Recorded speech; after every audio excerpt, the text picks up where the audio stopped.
Training camp is upon us. And the main storyline coming out of Steelers camp is that Minkah Fitzpatrick has been placed on the NFI list. Not the NIL, you don't have to worry about a Pittsburgh star transferring out to a West Coast team. No, this is the NFI, the non-football related injury list, something like that. But anyway, Minkah's dealing with a wrist injury, and apparently it came from a bike riding incident. Tomlin said the injury is not major, something that we shouldn't be concerned about, maybe will just cause a little bit of discomfort early on. But my question is this, and this is geared towards Minkah. What did the bike riding incident look like? Was it like this? Or was it more like this?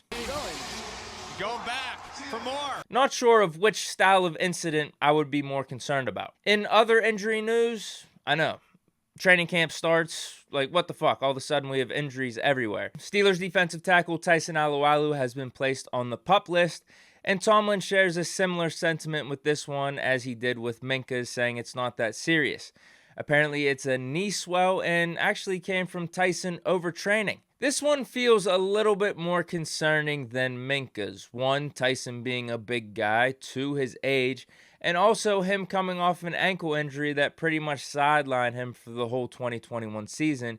You'd expect him to be coming into training camp with not an injury issue at all. I mean, it should be the last thing on our minds. I'm just hoping it's not a weird Tuit or Banner situation from last year where we're not really clear on the extent of the injury and they missed more time than we had hoped. There weren't too many other headlines in my opinion. Apparently everyone decided to rock their college and represent their alma maters.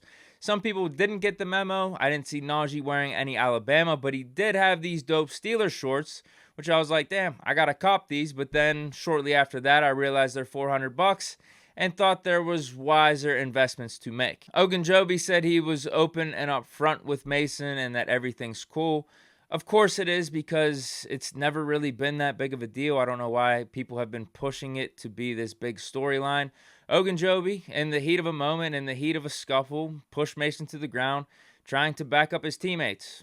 Actually sounds like the type of dude that you want on your squad, so that's why I'm happy that Ogunjobi's on the Steelers. Not only that, but also he's a pretty damn good player. And in terms of the extent of his injury, because we knew that coming in whenever we signed him, looks like the team is just going to take some precaution and monitor as we go, which makes sense. Just good that he's not on a PUP list or some type of injury list like Minkah and Tyson. And then you have the QB depth chart. Again, not surprising. This is what it was at OTAs. Mitch at 1, Mason at 2, Pickett at 3. We also had Deontay show up to camp, so it doesn't look like there's any contract disputes or any drama going on there. So yeah, we're off to a good start. No drama, no contract stuff.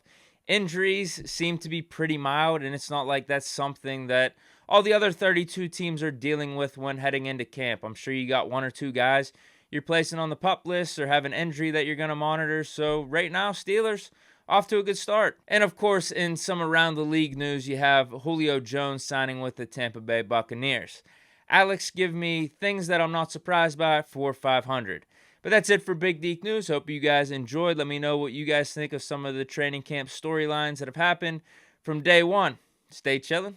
Peace.